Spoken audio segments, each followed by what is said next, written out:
yang Ustaz sampaikan tadi, saya merasa ada beberapa yang relate dengan kehidupan saya, khususnya terhadap Bapak. Jadi saat tadi saya punya Bapak saya, tapi tidak saya bawa anak saya. Jadi seperti ini, Bapak guru saya itu jarang di rumah karena dia punya adik lebih dari 10. Jadi lebih sering membantu. Nanti Bapak mengucil adanya untuk mentasar. Akhirnya anaknya tidak ada di hati. Kemungkinan seperti itu, walaupun ada beliau sadar. Nah, itu tidak ada anak saya. Dua laki-laki saya, insya Allah, menurut mamanya, menurut maminya lebih dekat ke bapaknya. Nah, bagaimana caranya? Yang pertama, supaya anaknya itu dekat sama bapaknya sampai kapan pun. Yang pertama. Yang kedua, Ustaz, apakah salah kalau salah diluruskan, memberi tanggung jawab kepada anak. Contoh, Ustaz, kan kebetulan saya sering tidak di rumah dan sering keluar kota. Jadi saya sering bilang ke anak saya, tolong jaga ibu dan adik untuk anak pertama saya apabila bapak tidak di rumah. Ini saya kasih tahu jawab. Yang ketiga, bagaimana cara baginya mendidik anak-anak, khususnya saya sebagai suami yang sering jalan. Assalamualaikum warahmatullahi wabarakatuh. Tapi saat ini saya menemukan sesuatu yang luar biasa. Jadi tidak hanya diberikan sebuah konsep, tetapi prakteknya juga kebetulan juga kami bersama dengan suami. Jadi akhirnya juga klub gitu Ustaz. Namun ada satu kendala yang mungkin itu kendala saya gitu. Jadi kita punya anak 4. Masing-masing ini punya karakter yang berbeda. Jadi kalau kemudian kita sudah berusaha mendidik, bertutur kata yang baik, memberikan tauladan dan sebagainya. Cuman 2 anak sebelumnya sama-sama perempuan, mereka ini kalau diberitahu cenderung menurut gitu aja. Dia bu gitu dikerjakan. Tapi yang nomor 3 itu luar biasa. Laki perempuan. Perempuan.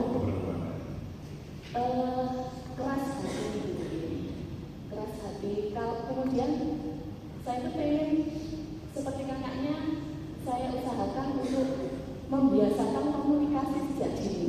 Itu sudah kita lakukan. Cuman kayak pribadinya tertutup gitu.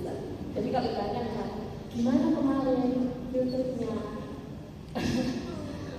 ya gitu aja, ya B aja. Nah itu kan saya kan berbeda. Kalau seandainya dia cerita sama kakaknya agak terbuka. Nah ini adalah satu hambatan bagi saya. Saya masih mencari gimana formulasinya supaya dia bisa enak ngobrol sama saya, terutama sama ibunya. Kalau sama bapaknya mungkin juga takut karena ada dari gitu nih. Tapi sama saya kok susah banget dia bercerita. Satu hari saya menemukan formula ketika diajak makan baru dia ngobrol. Tapi itu tidak berlaku di hari berikutnya. Jadi saya kebingungan gitu kan. Barangkali punya sebuah cara gitu nih. Ini masalah teknis tapi penting bagi saya supaya saya juga pengen membangun komunikasi yang baik sehingga kedekatan itu ada antara orang tua sama anak atau berapa yang ada? 1, 2, 3 ya. Baik, saya bahas nanti kalau gitu ya. Saya baca dia. Ini Nabi Ibrahim itu kan LDR sama istrinya. Saya cerita pendek ya. Nabi Ibrahim lama gak punya anak, terus diparingi anak. Seneng apa seneng pol? Diuji oleh Allah. Suruh hijrah dari titik Palestina menuju titik Ka'bah. Jaraknya 2000 km. 2000 km itu Surabaya Jakarta masih kurang balik. Waktu perjalanan jarak 2000 km. Kira-kira dengan bayangkan seorang ibu yang belum lama melahirkan gendong anak ikut perjalanan darat suami 2000 km. Nyata di tempat itu pegel pol dia apa pol-polan pol-polan. Nyampe di tempat, ternyata ada perintah lagi, tinggalin anak istri, ditinggal. Awak berarti dan bertanya lagi, suamiku apakah akan tinggalkan aku bersama anak? Enggak nyambung jawab. Apakah akan tinggalkan anakku di sini bersama anak? Enggak sanggup jawab. Baru pertanyaan istri yang hebat. Kalau tak pada pertanyaan di ketiga ini, tirukan nanti. Apakah ini perintah Allah? Langsung bergetar dadanya laki-laki beriman. Kalau disebut Allah itu beriman. Dan baru Nabi Ibrahim mengaku. Kalau begitu berangkat, insya Allah kita tidak akan disia-siakan oleh Allah. Istri menimang, karena suami mau memenuhi perintah Allah. Begitu pun kalau LDR, suami mau pergi, tanya dulu, ya mau kemana? Ke Kalimantan terus. Berapa lama di sana? Ya biasa kalau 4 minggu, liburnya 2 minggu. Nanti di sana kira-kira jenengan taat sama Allah enggak? Kalau iya, jawab untuk berangkat, insya Allah kita tidak akan disia-siakan. Tapi kalau beliau jawab, yo apa ya, wong ngakeh ya Pak. Apa yang enggak jamin. Diulang sampai dia ngomong iya. Itu kan tinggal DR-nya ya. Insya Allah. Begitu sang Nabi ini berangkat, meninggalkan istri dan anaknya, apalagi kalau laki-laki ini, terutama LDR itu. Ini doanya Nabi Ibrahim ketika perjalanan. Doanya kayak begitu. Rabbana inni askantu min dzurriyyati biwadin ghairi dzar'in 'inda baitikal muharram rabbana liyuqimus shalah. Dan seterusnya ya. Ya Tuhan kami, sesungguhnya Engkau telah menempatkan sebagian keturunanku di lembah yang tidak punya tanam-tanaman di dekat rumah Engkau yang dihormati. Yang demikian itu agar mereka mendirikan sholat. Doanya ayah keluar rumah pada saat meninggal istri dan anak tengah perjalanan. Doa sholat, Pak. Doa sholat. Kenapa rumusnya sholat? Apa hubungannya sholat dengan karakter? Inna sholata tanha anil fahsya'i wal munkar. Tidak sholat karakter elek. Itu Pak perhatian si bapak-bapak. Kalau meninggalkan istri dan anaknya. Dan setiap laki-laki harusnya apa doa? Ya, siap. Oke, terus berikutnya, suami sudah pergi kan? Si ibu ini, apakah membiarkan anaknya mati kehausan? Enggak. Cari air kemana? Cari air kemana Bunda ajar itu? Kan? Ke mana? Sofa itu bukit, nama mall. Oke. Bayangkan Bun, ada perempuan yang sudah berjalan 2000 km ditinggal suami, terus hiking naiknya bukit. Ya Allah, ini wanita tangguh atau wanita rapuh? Tangguh biasa atau tangguh kol? Masya Allah, di sofa dapat ke airnya? Nggak dapat. Cari kemana? Marwah. Di Marwah dapat nggak? Nggak. Balik kemana? Sofa lagi, bola-balik hiking berapa kali? 7 kali. Dapat nggak di 2 bukit ini airnya? Nggak dapat. Air justru dikirim oleh Allah di kaki Ismail. Dengarkan ilmunya. Anak-anak itu membutuhkan perjuangan ibu. Sepotong mati apapun engkau memperjuangkan anak-anak dan di matamu tidak ada hasilnya, belum tampak hasilnya, jangan menyerah. Teruslah berharap kepada Allah. Karena anak-anak kita membutuhkan ibu yang hebat, ibu yang tidak gampang putus asa, ibu yang terus-menerus mendoakan anak-anaknya, ibu yang memperjuangkan anak-anaknya. Wira-wiri nganter sampai darul mutakin, jemput motor pulang, balik belum tahu dulu jangan putus asa. Generasi kita membutuhkan ibu yang tangguh, bukan ibu yang rapuh, bukan ibu yang gampang mengeluh. Ya. Mudah-mudahan yang hadir di sini dijadikan ibu-ibu yang tangguh, tidak gampang. Perjuangkan anak-anak. Mudah-mudahan anak-anak ditakdirkan oleh Allah untuk menjadi anak-anak yang soleh. Begitu ya, ayah.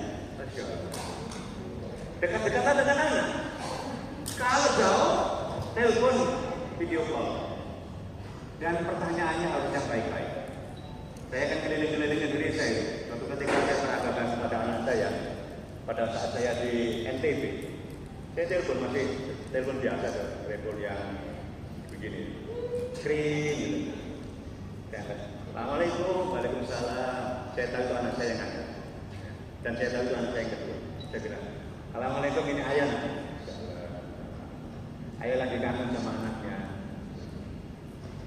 Kamu kan anak yang kedua nih, pengen. Dia kan anak yang kedua. Ya, ini aku ya, aku. Senengnya dia, ya Allah, waktu itu ya. Mungkin dia sekarang sudah lupa, tapi saya mengingatnya. Saya tanya, ya boleh. Tadi gimana sekolahnya? Apa yang menyenangkan? Aku tadi bal-balan ya sama teman-teman di halaman sekolah. Aku bikin gol ya, kamu jatuh ya, jadi temannya lempar kupon ya. Dia merasa dekat walaupun saya jauh. Kenapa? Karena pertanyaannya enak. Apa yang menyenangkan? Lah bapak-bapak kadang-kadang komunikasi itu buruk. Assalamualaikum yang ayah. Mau sekolah tak? Ya. Ulangan, ya. Oleh piro. Karena dia penyontek. Ya, pertanyaannya kayak KPK. Ya. Dewala putrinya ditanya urusan perasaan. Jangan, gak terlalu penting. Sebenarnya nilai itu gak terlalu penting. Yang penting itu perasaannya dulu. Saya sarankan nomor 1, sering-sering dia diajak keluar sendirian, ke mall sendirian, berdua, semobil sendirian berdua, pegang tangannya. Gimana perasaan hari ini? Dia ngobrol. Karena anak perempuan cenderung marah, ya, keras. Kalau rasanya sudah dikeluarkan, yang lain juga lancar semuanya. Ayah, kalau komunikasi dengan anak perempuan begitu, tanyanya perasaan. Tanya perasaan, gimana perasaan hari ini? Aku mau apa? Senang baru mama. Oh, dengarkan aja dulu ya. Jangan langsung mama itu harus dihormati. Nasihatnya belakangan. Ya, biar tuntas ngomongnya dulu. Jangan dipanggal. Paham ya? Masya Allah. Ternyata banyak ilmu yang harus kita pelajari lagi ya. Harusnya ilmu seperti ini tuh dipelajari sebelum menikah. Ya. Kagum ya gitu. Ya tidak apa-apa kalau teman-teman kan belajar ya. Masya Allah, alhamdulillah. Dan Sewu langka sekali ada sekolah yang menyediakan ilmu seperti ini kepada wali murid. Super langka. Di sekolah-sekolah yang lain, kalau yayasan atau kepala sekolah undang wali murid, itu biasanya nggak sinergi. Wali murid langsung mikir, apa undangan apa itu sekolah ini? Mesti bayar mana ya?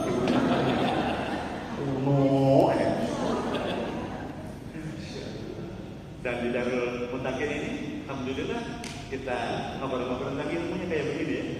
Insyaallah, mudah-mudahan perjalanan dari Surabaya ini diberkahi oleh Allah. Kalau dengan mengeluarkan uang di sini, mudah-mudahan dikembalikan oleh Allah semuanya.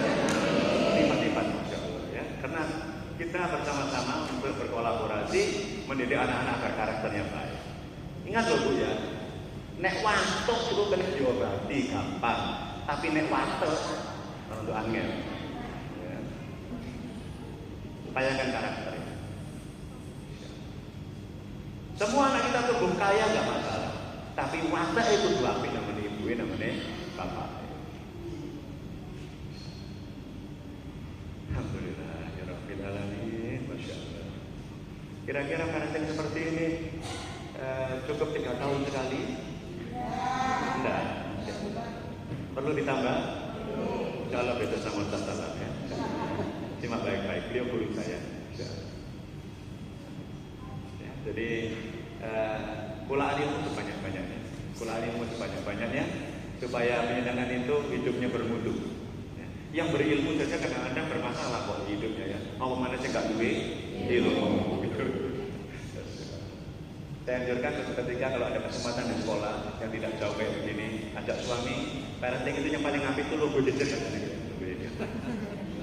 Udah kalah gak nama.